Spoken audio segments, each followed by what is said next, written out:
Assalamualaikum warahmatullahi wabarakatuh. Bismillahirrahmanirrahim.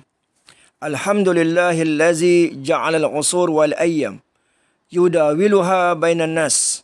Wassalatu wassalamu ala sayyidina Muhammad sayyidil ins wal jan wa ala alihi wa sahbihi wa man tabi'ahum bi ihsanin ila yaumil mizan. Amma ba'd. Bismillahirrahmanirrahim. Kepada yang dikasihi lagi dirindui, tuan-tuan, puan-puan, saudara-saudari, anak-anak muda, kaum muslimin dan muslimat sekalian. Pertama-tamanya, marilah kita memuja-muja dan memuji-muji Allah Subhanahu wa Ta'ala yang tiada Tuhan selain Dia, kerana terus-menerus melimpahkan rahmat dan nikmatnya kepada kita hamba-hambanya yang diciptakannya. Dan Tuhan terlalu amat baiknya, maha baik terhadap hamba-hambanya sendiri.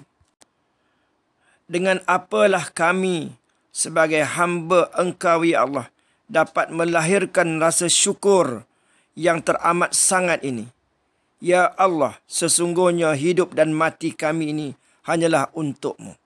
Muslimin muslimat, tuan-tuan yang dirahmati Allah sekalian. Pada pagi ini dengan rahmat dan kasih sayangnya saya ingin berkongsi satu tajuk, iaitu 1443 Hijrah menuju kejayaan yang dijanjikan.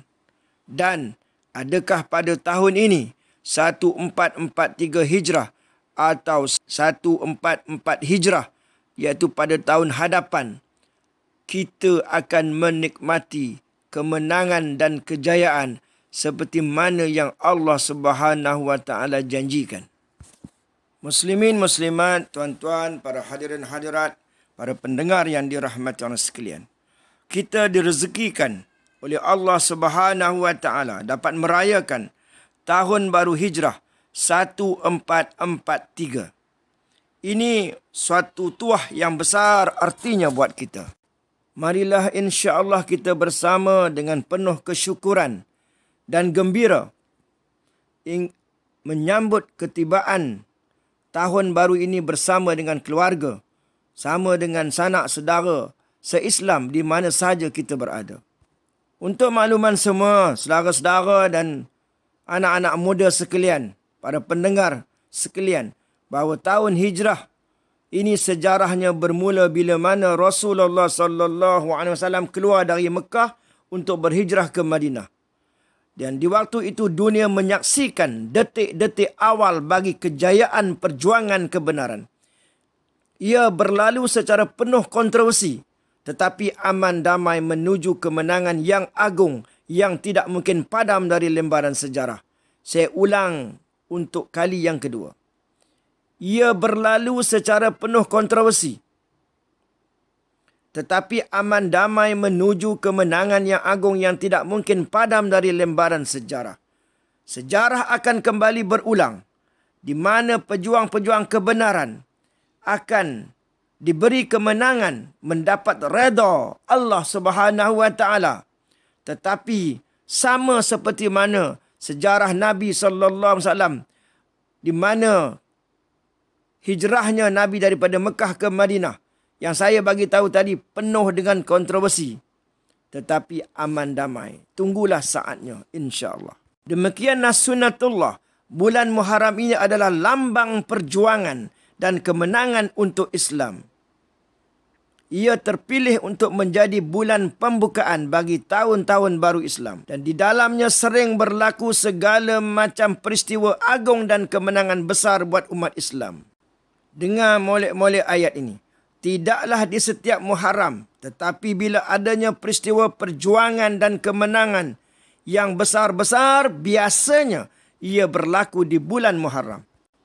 Umat Islam, khususnya pejuang kebenaran, dibebaskan dari bala bencana dan cengkaman musuh, biasanya di bulan Muharram. Apakah Muharram pada tahun ini atau Muharram tahun depan? InsyaAllah. Big question mark. Angka 1443 Hijrah adalah di antara angka-angka yang mendebarkan para pencinta perjuangan dan kebenaran. Sebab apa? Ia menunjukkan bahawa kita bukan sahaja berada di awal kurun, tapi telah masuk ke pertengahan kurun, di mana pemimpin pejuang kebenaran yang bertaraf mujaddid telah pun berperanan sehinggalah masuk di pertengahan kurun yang ke-15 ini. Maka sepatutnya kita umat Islam menanti-nanti ketibaan superhero yang tidak lama lagi akan zahir menyelamatkan kita, menyelamatkan iman kita dan menyelamatkan dunia ini insya-Allah. Cumanya masih ramai lagi umat Islam hari ini yang umumnya tidak mengetahui rahsia istimewa ini. Dalam sebuah hadis Nabi SAW menyebut, Inna Allah yab'asu li hadzal ummah ala ra'si kulli mi'as sanah ma yujaddid laha dinaha, rawahu Abu Daud. Kata Nabi SAW, sesungguhnya Allah akan mengutus bagi setiap ummah, bagi setiap awal 100 tahun, iaitu seorang yang akan memperbaharui urusan agama. Hadis riwayat Abu Daud. Artinya di setiap awal kurun, pasti Allah melahirkan seorang mujaddid. Lebih-lebih lagi kurun yang ke-15. Lebih-lebih lagi dah masuk pertengahan kurun yang ke-15. Ini adalah kurun kelahiran mujaddid istimewa. Pakar-pakar hadis tentang hadis-hadis akhir zaman dari kalangan bangsa Arab setuju bahawa kurun ini adalah kurun kemenangan untuk umat Islam. Dan khususnya kepada bangsa Melayu, umat Islam negara Malaysia yang tercinta ini. Saya ulangi, bangsa Melayu yang beragama Islam, kalau benar mahu menjadi bangsa maju dan besar, mesti berani untuk menaruh cita-cita yang setinggi-tingginya dan mesti bersiap untuk menempah sejarah kejayaan. Ini bukan angan-angan kosong. Ini bukan angan-angan Mak Jenin atau Nujum Pak Belalang. Tetapi ia adalah kebenaran yang tersembunyi, yang hanya orang yang tahu tentangnya saja yang akan cuba untuk mencapainya. Tuan-tuan, para hadirin hadirat yang dirahmati Allah sekalian, akan terjadi insya-Allah berbagai-bagai kemenangan untuk umat Islam di akhir zaman di kurun ini. Kemenangan di bulan Muharram ini berlaku sama ada di awal Muharram atau di pertengahan Muharram atau di akhir Muharram. Sekiranya, cakap berlapik, sekiranya belum berlaku lagi kemenangan yang besar, tetapi insya-Allah pada Muharram ini, sama ada awalnya, sama ada di pertengahannya, atau sama ada di hujungnya, walaupun ia nampak berbentuk negatif, tetapi ia adalah laluan, ialah pembuka jalan untuk kemenangan yang besar untuk bulan Muharram di tahun yang berikutnya. Di antara janji-janji Allah untuk umat akhir zaman yang bakal terjadi di awal kurun dan seterusnya di pertengahan kurun ini, mana kita dah sampai kepada keadaan yang memuncak.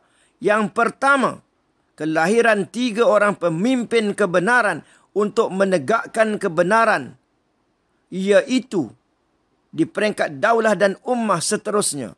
Yang pertamanya ialah Fatah At-Tamimi, Imamul Mahdi dan Nabi Isa AS.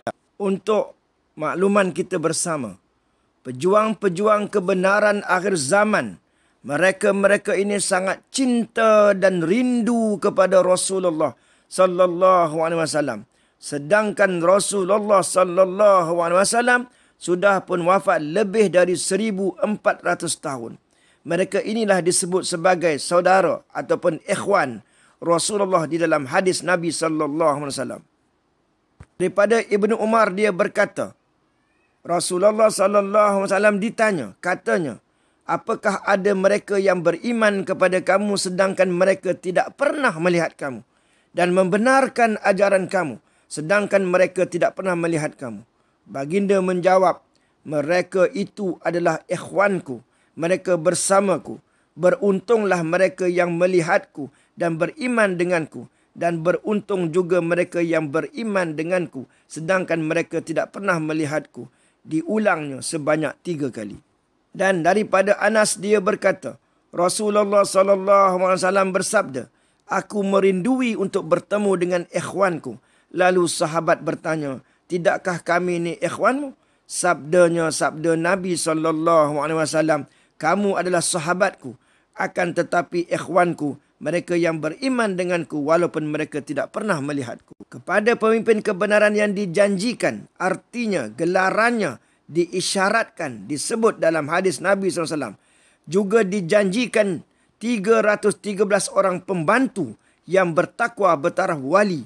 Mereka lah orang-orang yang penting yang akan memerintah dan mentadbir dunia Islam tidak lama lagi, insya-Allah. Selain 313 pembantu perjuangan kebenaran yang bertakwa itu, terdapat pula asaib, iaitu orang yang saleh, yang sangat saleh. Mereka disebutkan muncul di timur, sama ada di Asia Tenggara, di Khorasan, Uzbekistan dan Iraq, insya-Allah. Saya juga ingin menyebutkan di sini kepada tuan-tuan yang dikasihi sekalian bahawa pembantu perjuangan kebenaran di akhir zaman ini bukan sahaja terdiri daripada 313, tetapi ada wali-wali lain, iaitu Abdal dari Syam, wali Nujaba dari Mesir. Dan golongan ini akan berperanan sama dalam bidang rohaniahnya, bidang doanya dan lain-lain yang sesuai dengan kehebatan, keistimewaan yang diberikan, yang dianugerahkan kepada mereka, insya-Allah. Bahkan orang-orang fasik. Orang fasik ni apa, tuan-tuan? Orang fasik ni adalah orang yang berdosa. Dijanjikan juga untuk menguatkan perjuangan kebenaran di akhir zaman. Ini mungkin kita tak percaya. Orang fasik ni macam ni lah secara umumnya. Orang fasik ni macam orang dosa, macam kita-kita ni lah. Kita kena mengaku kita berdosa. Jadi tapi semangat nak Islam. Kadang-kadang kita tahu benda tu haram, buat juga. Kadang-kadang kita tahu dosa, buat juga. Ustaz ke tak ustaz, sama je. Jadi bila kita masih lagi mengekalkan dosa, ada buat dosa, masih lagi melakukan perkara yang fajir, masih lagi melakukan maksiat dan dosa, maka ini sebagai orang fasik. Tetapi macam ni lah, ada orang dia sembahyang tahajud, puasa, tapi maksiat buat juga. Maksiat susah nak tinggal juga. Ini dah orang fasik. Jangan silap faham. Sebab ni manusia ni akhir zaman sering mengundang fitnah, sering buruk sangka. Jadi orang fasik ni orang Islam yang pernah terlajak, terlalai, tetapi kembali sedar akan kesalahan lalu bersungguh-sungguh menolong para pejuang kebenaran. Mereka dah berubah, lepas tu mereka menjadi pembantu kepada pejuang kebenaran, menegakkan kebenaran. Jadi orang-orang fasik ini walaupun syariat mereka tidak sempurna, namun mereka selamat. Di hujungnya selamat. Kerana apa? Doa-doa orang mukmin yang mereka sokong perjuangannya. Sila ambil perhatian dan jangan salah faham. Kebangkitan Islam di akhir zaman walaupun ditentang, namun ia tetap mara, tidak boleh dirosakkan oleh musuhnya. Lihatlah jamaah kebenaran yang ada dalam negara kita ini sungguh menggalakkan dan meyakinkan. Bahkan orang Islam pun ikut serta menyokongnya. Orang yang cuba menghalang, nampaknya usaha-usaha mereka gagal, kian gagal dan gagal terus gagal. Maka bersempena dengan awal Muharram, lambang kemenangan, mari kita berjuang. Islam menggariskan kenapa kita perlu berjuang. Yang pertamanya supaya tertegaknya kebenaran, di mana umat Islam wajib berjuang setiap masa walau di mana mereka berada. Yang kedua, di zaman kebenaran yang dijanjikan, umat Islam diwajibkan berjuang untuk menagih janji Allah supaya kebenaran itu berdaulat dan berlaku di tangan kita. Tidak berjuang untuk merebut janji Allah artinya tidak berjuang untuk merebut janji Allah artinya tidak taat dan tidak membesarkan Allah Subhanahu Wa Taala. Walau bagaimanapun satu perkara yang besar, yang penting, saya perlu ingatkan diri saya dan tuan-tuan sekalian, khususnya yang berada dalam negara Malaysia yang tercinta ini. Kebangkitan Islam kali kedua dan kali terakhir, dia bukan berlakunya dengan cara menjatuhkan lawan, menjatuhkan orang lain. Ia berlaku secara aman, adanya kerjasama, adanya adanya kasih sayang, hubungan yang baik antara kerajaan, antara pemerintah yang tertinggi dengan pejuang-pejuang kebenaran. Kerana pejuang-pejuang kebenaran inilah insya-Allah yang akan menyelamatkan negara kita sehingga boleh menyelesaikan semua masalah-masalah yang berlaku dalam negara, sehingga mampu menyelesaikan semua hutang-hutang negara, dan jadilah Malaysia satu masa nanti insya-Allah baldatun thayyibatun wa rabbun ghafur. Semua kita terlebih maklum bahawa penduduk dunia hari ini di merata-rata seluruh dunia sedang mencari kebenaran, sebab kebenaran itu adalah keperluan fitrah semula jadi. Sedangkan sudah lama dunia dikuasai oleh penzaliman dan kebatilan. Maka dengan rahmat Allah Subhanahu Wa Taala dizahirkan kebenaran kepada hamba-Nya, supaya para pencintanya dapat memperjuangkannya ke alam sejagat. Supaya dunia yang rosak ini dibaik pulih semula dan diletak di bawah pengendalian orang Islam yang adil dan bertakwa. Moga-moga Muharram ini pada tahun ini, kalau tidak tahun depan insya-Allah akan membuka pintu untuk kejayaan besar yang dijanjikan untuk kita. Janganlah hendaknya Allah biarkan kita hingga kita tidak kenal kebenaran lalu menentangnya atau buat tidak peduli dengannya. Moga-moga Allah sentiasa pimpin kita. Dan sebelum saya menamatkan tazkirah dan motivasi saya bersempena dengan bulan Muharram, bulan kemenangan buat pejuang Islam pada tahun ini 1443 Hijrah, maka saya akan bacakan satu sajak, mudah-mudahan ianya mempunyai nilai-nilai roh untuk kita. Moga-moga ianya memberi motivasi, memberi kita roh, memberi kita semangat Islam insya-Allah. Memberi kita semangat untuk berubah sikap daripada yang baik kepada yang lebih baik.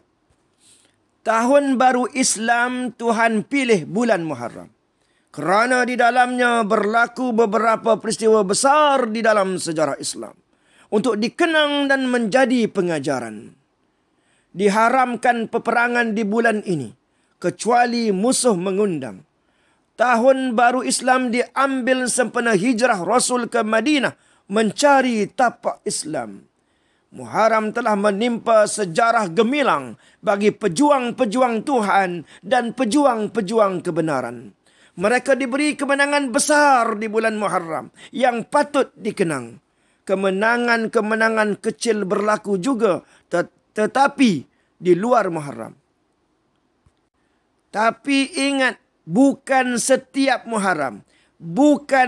Muharram umat Islam diberi kemenangan besar-besaran seperti yang diceritakan. Setelah cukup ketakwaan mereka dan setelah tinggi disiplin mereka, biasanya kemenangan itu diberi oleh Tuhan di bulan Muharram. Cuma setiap zaman kemenangan itu diberi angkanya, tarikhnya tidak sama. Ada 1 Muharram, ada 10 Muharram dan lain bilangan di dalam Muharram. Apabila syarat-syarat pejuang-pejuang Islam itu sudah ada, di bulan Muharramlah Allah Ta'ala anugerahkan kemenangan. Yang penting-penting diceritakan di sini, apakah syaratnya? Apakah syarat-syarat kemenangan itu dianugerahkan?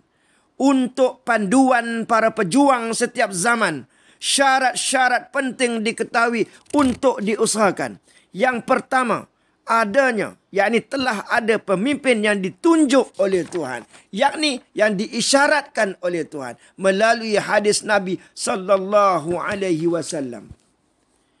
Yang kedua, setelah pengikutnya taat setia kepada pemimpinnya sehidup semati. Ketiga, kasih sayang dan perpaduannya sesama ahli terserlah sekali. Yang keempat, fikiran dan perasaan mereka selaras dan selari. Yang kelima, pengikut-pengikutnya laksana satu ibu, satu ayah di dalam satu keluarga. Yang keenam, mereka menjadi abid-abid di waktu malam, menjadi singa-singa di siang hari. Yang ketujuh, keyakinannya kental, sabarnya luar biasa, azamnya teguh, bagaikan besi waja yang tidak dapat diganggu gugat oleh ujian dan cabaran. Perjuangan mereka, perjuangan kebenaran ini agak lama berterusan. Berpuluh-puluh tahun. Begitulah digambarkan. Setelah mereka menempuh ujian demi ujian, kecil dan besar sebagai tapisan, maka berlakulah saringan demi saringan, tapisan demi tapisan dari ujian. Mereka yang asalnya bilangannya ramai, setelah tinggal sedikit, bilangannya barulah diberi kemenangan. Dan dengar baik-baik.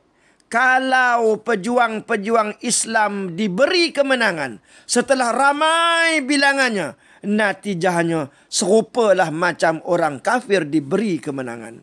Cara itu tidak nampak kebesaran dan kuasa Allah memberi kejayaan. Dan kalau begitu kemenangan yang mereka hasilkan sebagai sebab mereka akan bertambah sombong, menzalim orang ramai sewenang-wenangnya. Kerana mereka merasakan mendapat kemenangan dari tenaga dan usaha mereka, bukan dari Tuhan yang Maha Berkuasa.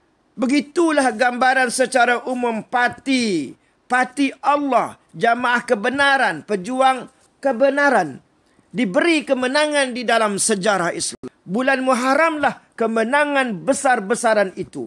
Biasanya Allah Subhanahu wa taala anugerahkan untuk umat Islam yang berjuang di akhir zaman. Yang penting syarat-syarat kemenangan itulah yang hendak dipastikan. Lalu berusahalah untuk memenuhi syarat-syarat kemenangan. Janji Tuhan, kemenangan itu pasti diberikan setelah syarat-syaratnya dipenuhkan. Marilah kita penuhkan syarat-syaratnya untuk menagih janji Tuhan. Kemenangan insya-Allah pasti datang seperti yang dijanjikan Tuhan. Sebagai rumusan dan kalam saya yang akhir, tuan-tuan yang dirahmati Allah sekalian, moga-moga Muharram ini 1443 Hijrah ini membuka pintu kejayaan untuk kita. Moga-moga Allah Subhanahu wa taala senantiasa pimpin kita. Selamat berjuang, selamat baiki diri, selamat muhasabah diri. Mari bersama-sama usahakan taubat. Dan jangan lupa mendoakan pemimpin-pemimpin negara kita yang di Pertuan Agong, Duli Yang Maha Mulia Seri Paduka Baginda yang di Pertuan Agong. Doakan yang baik-baik untuk mereka, untuk Perdana Menteri, untuk menteri-menteri, untuk ahli politik, untuk semua rakyat Malaysia. Doakan yang baik-baik. Doakan mereka supaya mendapat hidayah. Inilah sebenarnya yang diajar oleh Nabi SAW. Dan akhir kata saya, insya-Allah, moga-moga kita akan mendapat kemenangan yang baik, yang menggembirakan kita semua.